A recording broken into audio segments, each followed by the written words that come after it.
Welcome back to another episode of Estate Planning Nightmares and How to Avoid Them. I'm your host, Jon Braddock, author of Click Here When I Die and founder of the Legacy Vault, My Life and Wishes.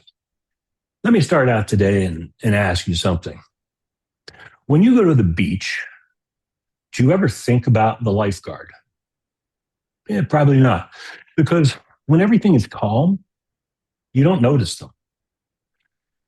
But the moment something goes wrong, then panic sets in, emotions rise. People don't know what to do. That's when the lifeguard becomes everything. See, a great estate plan works the exact same way. It's not just documents sitting in a drawer. It's guidance, it's protection, it's clarity in the middle of chaos. Because when something happens, your family won't rise to the level of your plan. They'll fall to the level of your preparation. And today's guest, well, she's built her entire practice around that idea, that concept. Not just an attorney, she is the legacy lifeguard, Heidi Thompson. Heidi is the founder of Lifeguarding Legacies. She's a wife, a mother, a grandmother, a 3-time guest on this show, and now the author of a powerful new book, Lifeguard Your Legacy. Heidi, my good friend, welcome back to the show. Oh, Jon, I'm so glad to be back. Thanks for having me. And wow, what a great setup. Well, I'll hire you for all my marketing. Well, as you know, we've known each other for quite some time. We met in July of 2020 during COVID. Yeah. We've been working together since February of 21, over 5 years. It's really hard to believe how fast time goes by, but the older I get, it seems to go even faster. It does accelerate, yes. Yeah, it really does. But what's always resonated with me is, your premise, lifeguarding legacies. And when we first spoke a long time ago about that, you kind of gave me those analogies, and I thought, yeah, it's brilliant because it makes things simple. And at the time we met, you were here in Arizona, but now you're in Florida. Can you share what precipitated the move?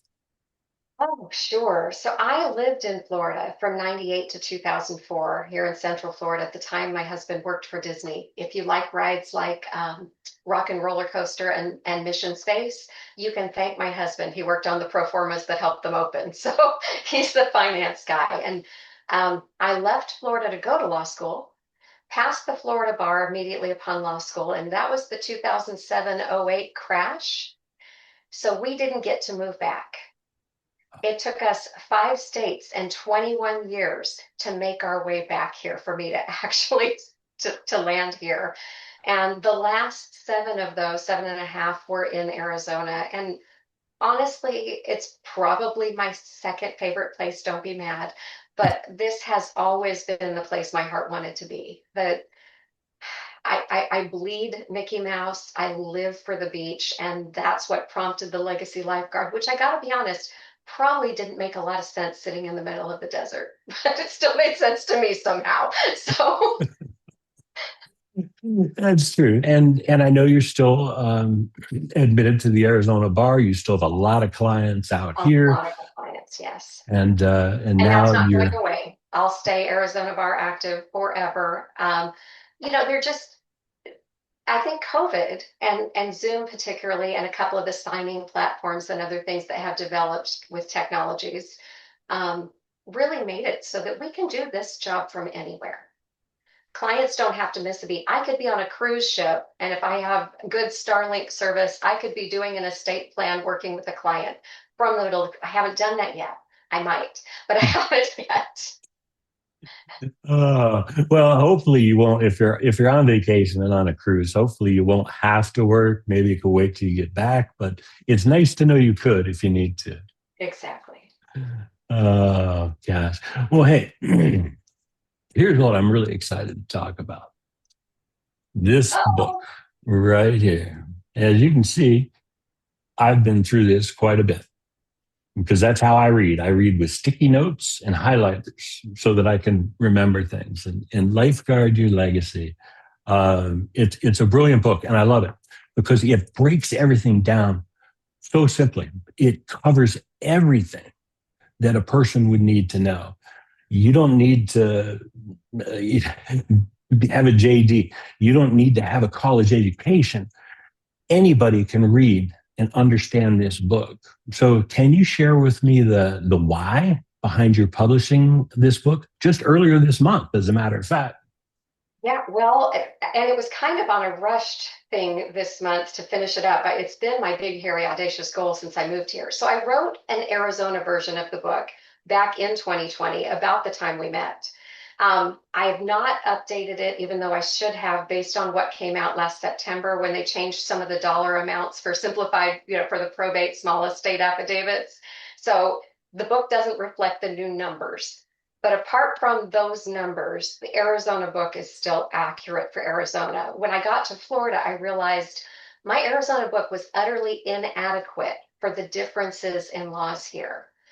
And so the nightmare in estate planning really was, I realized it even with my own estate plan, my Arizona created plan, moving here, it wouldn't have flown. A lot of the things I had done there would not work here because the laws are just different. And that's true.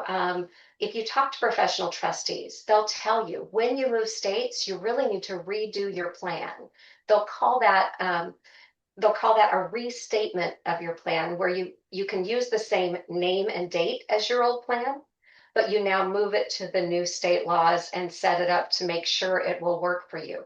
Things like, here's a perfect example.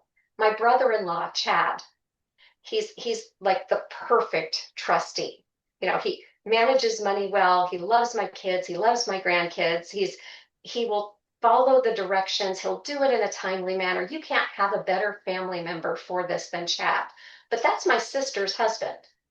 Under Florida law, he can serve as my personal representative because he's related by marriage to 1 degree of blood. But he can't serve as my husband's personal representative anymore. In Arizona, that's who we had designated. Wow. So he couldn't probate my husband's will in Florida. Here's a big takeaway for our listeners. If you have your estate plan, your trust documents, and you're in whatever state and you move to another state, you can't just set it and forget it. It might be totally valid and it may work all the same way, but it might not. That's a risk we can't take. So it's important, if you move to a new state, to sit down with a professional estate planning attorney and have them review that document. So important. And here's another thing. I used to do a lot of blended family, his, hers, and ours trusts. They marry later in life. They've got their own kids. They've got their own properties. They've done well for themselves, but then they decide to marry. They put their marital home and their marital account into a joint trust, and then they have separate trusts that would go to their kids. It's a really clean estate plan. But if we brought that plan to Florida, here we have spousal elections. Here, if the spouse is getting less than 30% of the entire wealth, they can do a claim and undo the estate plan. And it doesn't matter at that point that it was an irrevocable trust. Their rights are going to supersede the trust. It's crazy. There's so many nuances like that are unique to Florida that were not true in Arizona. Frankly, it's so much easier to practice in Arizona, if I can just be really honest about it. It's so much easier. And in a lot of ways, I like the state documents there better. I think they're simpler. They're easier to explain to clients. Here, things are it's a more difficult setting. So you talk about the lifeguard. I'm supposed to be reading those currents and looking at what the water's doing. The water moves differently here. Exactly. And it's such a great analogy, because that's the thing. As I said at the opening, when you go to the beach, do you really pay attention to lifeguard? You really don't. But the lifeguard is there. If you're drowning, they're there to get you. Right. But their other job is to look for rip currents, sharks, other Yeah, things, and get you out of the water before you need to be rescued. you got it. Exactly. Amazing. Guarding your life from the things that could end it. Yes, that's exactly right. Yes. Exactly. Yeah. And for our listeners too, and we'll tell you about how to get a copy of this book because I highly recommend it, even if you're not in Florida. While there are certain areas within the book that are kind of specific to Florida, what I really love what you've done here, Heidi, with the book is, you've really broken these chapters down so well. There's the big why. I mean, that's for all of us. Why do you need this? You talk about a will or a trust. You break that down simply so people understand it. What happens if I don't? Talks about probate and what happens is, as well as in the taxes. Everyone's going to have some taxes probably, but Florida is a little different. But a couple of chapters that really jumped out at me. One, and I think this is where it's important because I hear all too often from people, well, I'm young, I'll do this later. I'm not married, or we don't have kids, and that kind of thing. And in your chapter 13, which you call the faces and phases of estates, you break it down simply. There's for the young adult, the fur babies parents, those who just have the pets, right? The new parent, the partners or fiance, divorcees, blended families, grandparents, business owners, very important, and legacy builders.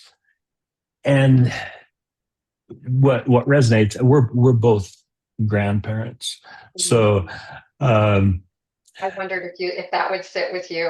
It does for me. You oh, absolutely. One thing that really stood out about that, you don't just approach this as an attorney.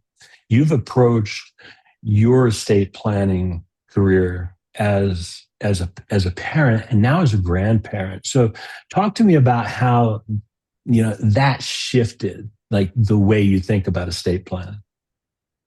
sure. So for most of you who have young adult children, so I'm talking 20 and 30 somethings, let's face I'm a Gen Xer. If there was a zombie apocalypse, you want to stand behind me, right?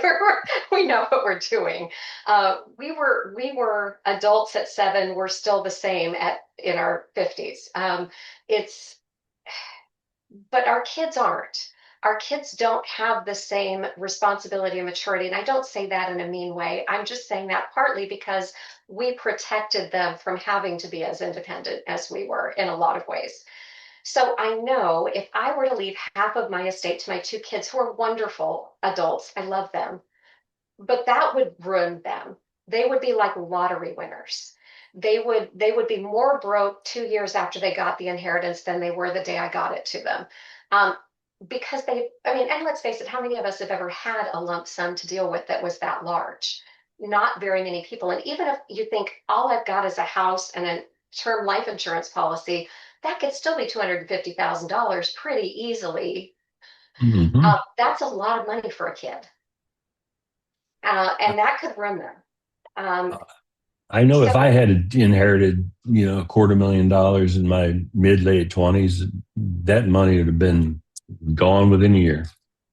absolutely, and there's statistics on that. It's a little better with estate planning than lottery winners, but not by much. So when I look at this as a grandparent, I am trying to keep my kids growing up, taking care of them over time with distributions for them over time. But then I've got a season at which they will get a lump sum, and part of it will pour over into a grandkids trust that will let them grow up. So it's really building a bit of a generational legacy. Are there some tax reasons that that's not for everybody? Sure, but they're worth talking about and determining if it's right for you. In my case, it's absolutely right for my grandkids. I want to provide for them. I already do provide for them at a pretty involved level. They live around the corner from me and ride their bikes to my house. I'm very involved in my husband's coaching my grandson's little league team, and I was the one shuttling her to dance competitions for the granddaughter and all that. So I have a very specific eye for what I would want to do if I wasn't here to do it for them myself. Yeah, exactly. It's different. I mean, you've kind of answered the question I was going to ask you. It was like, what do grandparents understand that parents sometimes miss, right? It's we recognized, I think we put a different value on making sure that they get the most opportunities. Parents are always in survival mode. They're getting through their work week, they're getting the kids shuttled to where they need to go, they're making sure dinner's taken care of. They're not thinking about long term, how is this music class going to build my child's brain? Now, some of them probably are, but as a grandparent, I'm fully aware of that.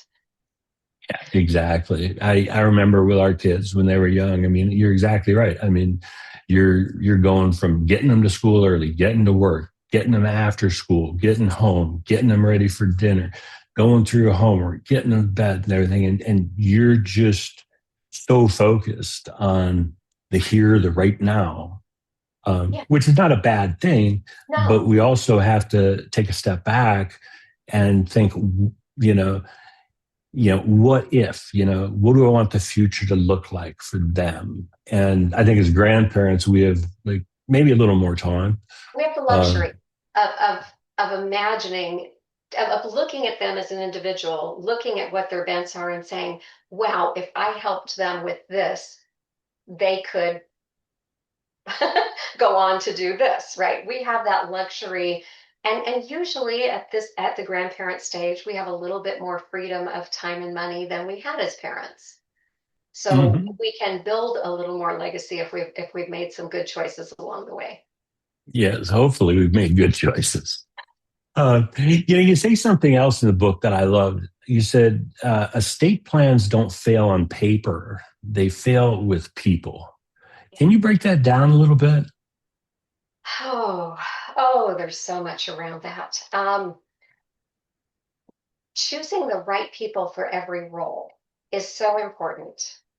If the estate planning attorney or the person you're getting to do your plan hands you a 14-page form that says fill in the blank, who's your trustee, who's your personal representative, who's your power of attorney, and doesn't sit and talk to you about what each of those roles are doing and what characteristics each of those people should have, you could end up with the wrong people steering the ship.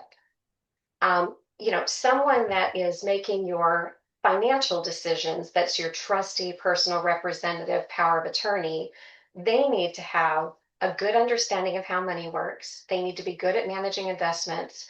They don't have to be a financial advisor, but they have to have a good understanding or work with the right people who do. They have to be able to follow through. They have to be able to communicate with your family members with the decisions they're making.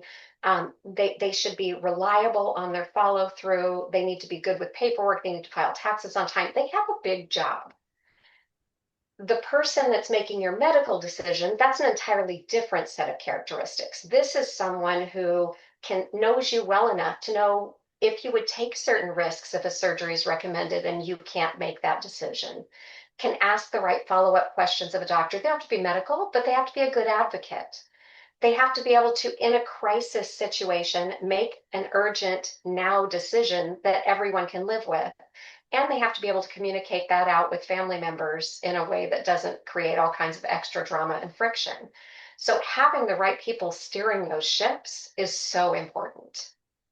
You put the Yeah. wrong people in the wrong role, and all you've got, or you put your kids in those roles, and then you've got friction between the kids, and they lose certain protections, and you can have a whole plan that just goes ashore.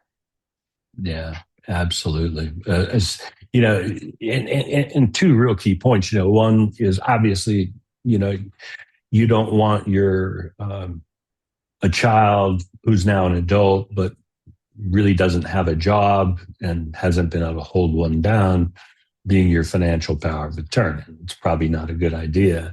And No, if you have a couple of children and some are much more emotional, you might not want that one that's that highly emotional to be your healthcare power of attorney, especially when it comes to your advanced directives, because I know dad said, no extra, things, but if there's this 1% chance, no, let me go. Right. you need someone who can make good informed choices. It's not that they can't be emotional, but they can't make emotional decisions. Right. Yeah. Absolutely. Yeah. Absolutely. Another chapter in the book, and this one I really love, and it's just so much fun to read. Chapter 10, which was called Taking the rip out of the riptide. That's It, Taking the Rip Out of Riptide.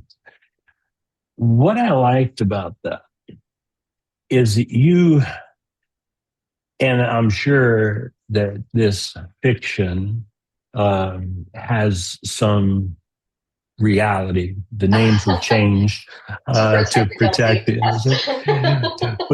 But you have villains in here, and everyone loves a villain, right?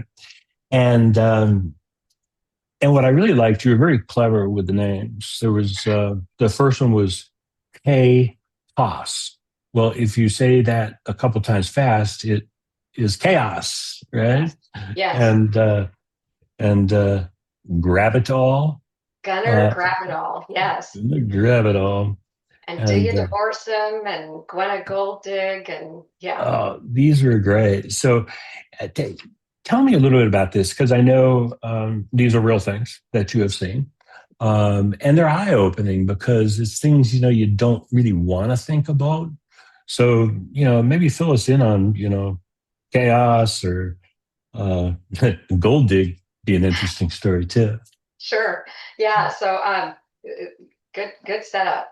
So I've learned all good marketing is going to set up the client as the hero and is going to set up you as the guide. So the client is the Luke Skywalker in the story. The guide is Yoda. Okay.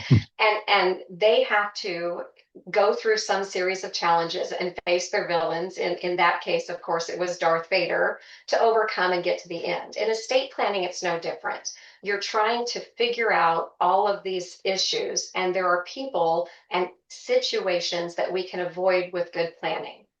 And chaos is the easiest one to avoid because chaos is what comes with probate. And probate, of course, is avoidable with a good asset plan where every asset has a place to go along with a will or a trust that holds all the things a trust should have, except for the things that need to just go to beneficiaries for tax reasons, right?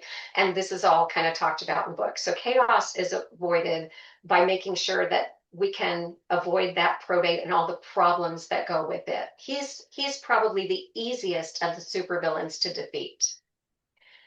Um, then we get into Gwenna Golddig. So Gwenna Golddig is, to my ladies, this is your husband's next wife. Um, and why do we use that? I'm not trying to be sexist. I swear that's not the point. But realistically, women are likely to die single and to outlive their spouses by 15 years. When the husband does outlive the wife, they tend to remarry and usually reasonably soon. Sometimes they find someone younger who comes with a family in tow. Now, that's not who you built your trust to protect. You built your trust for the wife that you were married to when you created the trust and the children contemplated at that time. So there are creative things you can do in a joint revocable trust that will protect that trust for your family members. I jokingly refer to it as the floozy clauses. But in short, it requires a prenup where the new fiance is disclaiming certain interests, and we have creative ways to make them want to sign that in the trust. Um, Yeah.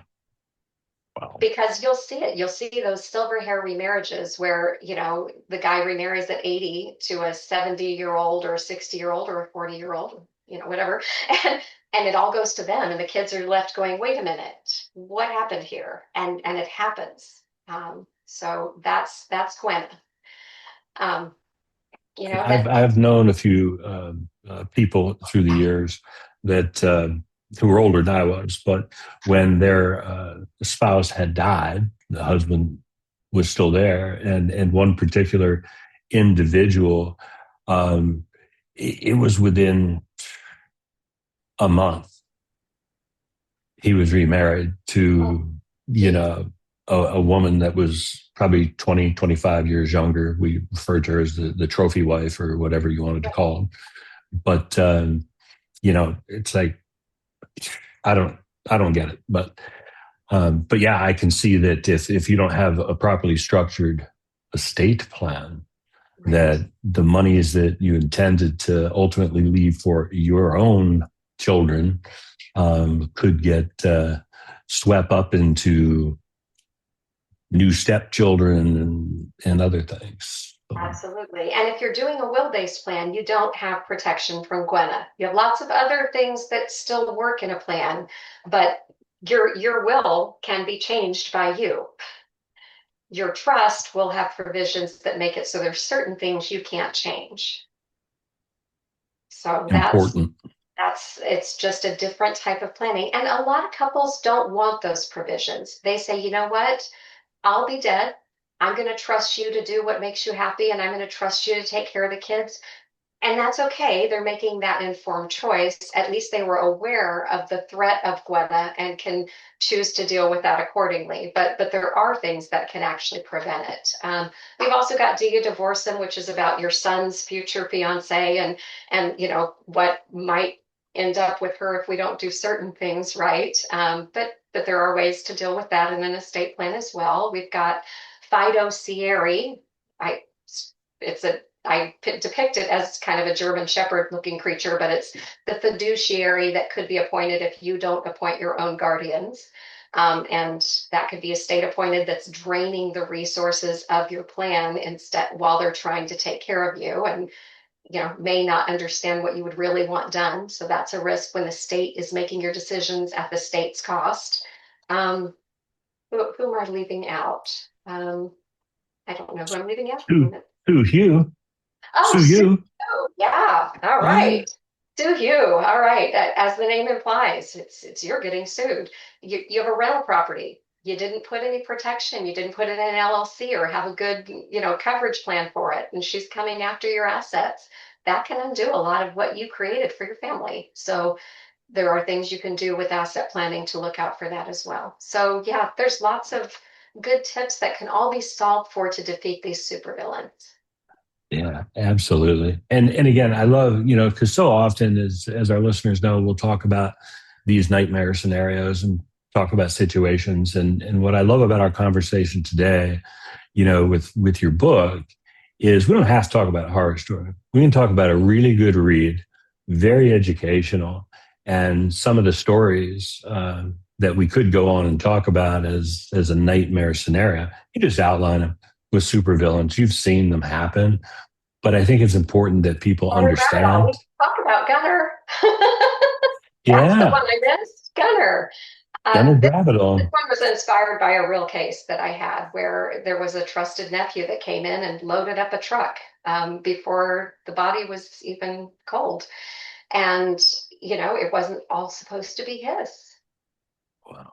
And so, you have to be careful that not only does the plan cover, but the plan includes who has access, who has your garage code, who has your keys, who has access to your safe, who can get into your house that could remove things before the rest of the family shows up.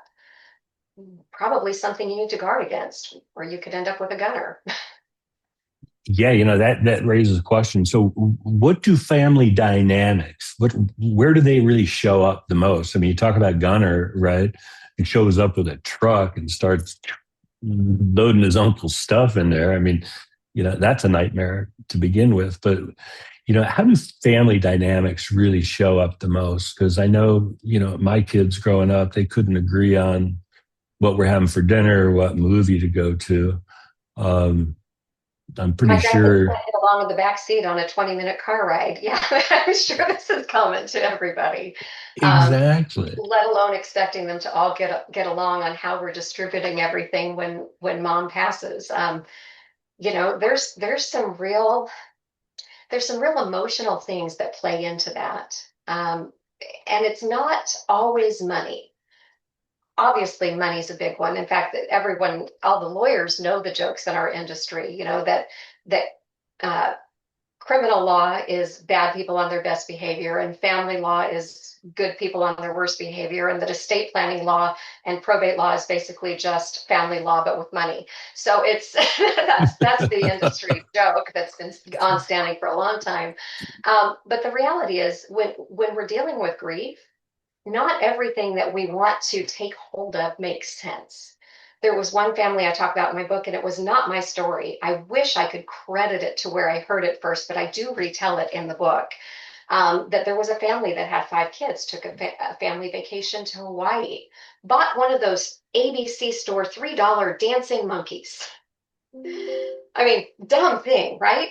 But mom would use this around the dinner table to recognize the special kid who had a great report card or a good teacher call or something like that. And so when mom dies, of course, all 5 kids, this little $3 trinket represents mom's approval. Everyone wants that. It's a heavy emotional thing for they all got lawyers. They drained the estate over something they could go buy for $3. Still, it's Yeah.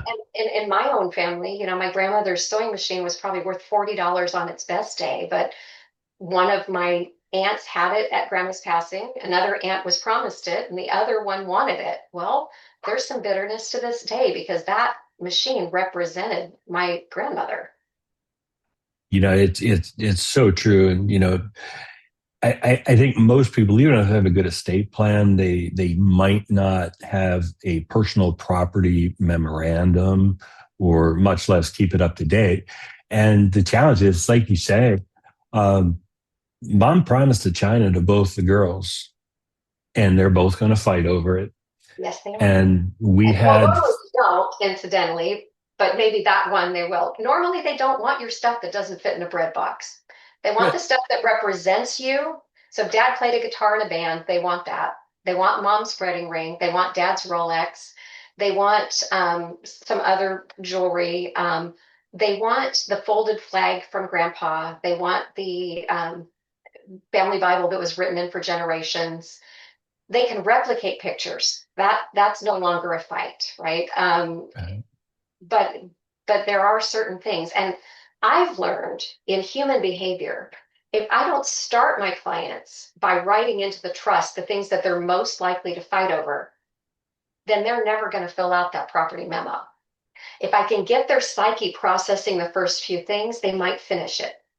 But if I never started in the plan, if they say, well, we don't have anything like that, and we leave it blank, they're never going to fill anything out, and the kids will fight someday. yeah, absolutely. I mean,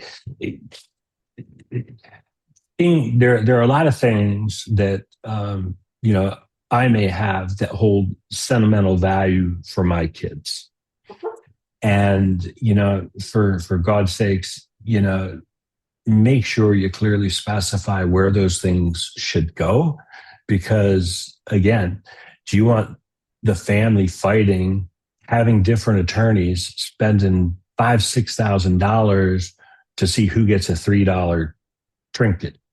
Yeah. You know, Well, in the that's case I cited, it was actually hundreds of thousands of dollars for ugh, that trip. I know. Doesn't that just make you sick to your stomach? it does. But it's also avoidable, It is. and that's the thing. It's just with a little bit of planning and thought process. And as I tell people, I mean, some people are like, well, I'm just going to get a will kit or a trust kit at Costco and do it myself. It's like, and some of the online services, they might work. But what's missing is a professional who can actually tell you about what about, the flag from grandpa who served in World War II. What about, these little things? And you've seen it all. You ask the questions of the people that we'd never think of, right? So I think when I think back through the clients I've served since I started practicing, I can tell you there have been about 3 plans that when I finished, I thought, wow, they probably could have done this one online and ended up with the same result. 3 Yeah. Yeah. out of hundreds, 3. Um, I just there are complications even when, oh, here's a perfect one. Even when you've got one child that you're going to leave it to, great. That seems super easy. That should be the plan you could go online and do. But what happens if you're in a car accident with that one child? Do you really want the estate to go half and half? I mean, what about Uncle Johnny that's the alcoholic or the brother that can't keep a dime in his pocket and is going to go, gamble it all away? You need the backups in the plan, the layers, and the what happens if. And Yeah. an attorney is going to walk you through every bit of that. And you're not going to have that online. Yeah, absolutely not. And really, I think everything you're talking about comes down to clarity, communication, and ultimately access. Because even the best plan doesn't help if no one can find anything or understand it. So, how important is organization and accessibility in making a plan? Oh my goodness, yes. So, John, I'm just going to tout. I've used my life and wishes from the very, very beginning of my practically the beginning of my practice. I think it is so important that clients have one place that they've got the documents, the account access, the key people that are involved in their life, the details that someone needs to do, like your book says, so that it's click here when I die. So all of my clients, I think the cherry on the sundae that I buy for them is that lifetime subscription that they have this tool at their disposal. Worst case scenario, I preload it with key contacts and their documents and turn it over. Best case scenario, they've put in their key passwords, they've put um, all of the secure things, links to all the accounts so they're easy to find. Do I have some old school people who will probably just print a bank statement and put it in tab 6 of their binder? Probably, and that's fine too. The point is, we don't want them to have to go on a 6 to 9 month house search looking through stacks of paperwork to find what they're looking for. And I don't know about you, but my filing in my own office for my office filing is all up to date for Lifeguarding Legacies, but my personal stuff, there's a stack this high. I don't want someone to have to go through that looking for a piece of paper. I will Um, get to it. I get to it about twice a year. I understand that completely, but thank you for saying that. I really appreciate that. And Oh, it's um, such a good system and it's so secure. I feel so confident giving that out to people, knowing that when they put account information in there, nobody's hacking them. That might yeah, be the most secure site on the internet for, especially if they're doing the third party, link like with the Amazon type codes, right? That's just, it's so good for them. And if if we created a great plan and we either didn't fund it or people can't find the accounts, it's not very worthwhile. We've just created a really well-written doorstop. right, right. Well, that's the thing. What so many people don't think is, okay, I've got my estate plan done. I got my trust. I got my documents. It's all great. Family will figure everything else out. Well, really? Because they probably aren't. It goes down to accounts. It comes down to passwords. It comes down to memories you wish to share, things you want to put in the video section, such as loving messages to your family, can be in there. Hey, let's lighten it up a little. And if there's someone you're excluding from your estate plan, you can record a video and tell them exactly why. I might push back on that one. I hear where you're coming from, but remember, we're not trying to give them a reason to challenge anything. Right. So I've heard the best estate planning attorneys, we just use the mean language in the plans that says, for the purposes of this trust, they are to be treated as if they predeceased me, clean, dead to me. We don't put in, I don't have them in here because I haven't talked to them in 20 years, because all they have to do in a court then is challenge it, produce text messages that they talked to you 3 weeks before you died, and now they've got a legal challenge. So I don't think I would tell them why you disinherited them. If you want to leave a message about favorite memories you have of them growing up or something like that, great. But be very careful not to give them a room to challenge a disinheritance. Just Yeah. all free advice there. Yeah. No, absolutely. And, that's just my irreverent sense of humor coming Mine through. too. One Mine of too. one of But one of the best things that a user had responded to us that they were doing is, and because this one individual always reflected back on a recipe oh, yeah. from grandma, and the recipe had been lost. This individual has done their best to replicate it. Family all loves it. And so, they've stored that document in there. Family recipes, things that you want to pass on that don't get lost. Yeah. And with technology today, you can set your camera up and you can make a video and show them exactly how you're making it. You There are know, some really cool businesses out there that are really getting into legacy videos as well. I don't know if you've met up with a couple of those, but some of them have excellent questions. And honestly, a great Mother's or Father's Day gift for a senior who has everything that they need to have someone come out and spend an hour recording and interviewing them, asking them questions um, about, did you ever sneak out when you were a teenager? You know, what who was your best friend in middle school and what did you guys do together? The stories that you may have missed that you can't ask when they're gone. So these yeah, legacy videos are really kind of a cool specialty niche. I've met a few people. I met someone in Arizona and someone here in Florida that do this. And, you know, putting one of those recorded on your site would be a really cool piece to leave behind. I mean, I know people who have a voicemail left by their mom on their phone they'll never delete. yep, absolutely. Yeah, and it's so much better, I think, too, than writing it down. We had during COVID, we had put a document together. It's available on our website called "Do You Know Your Family?"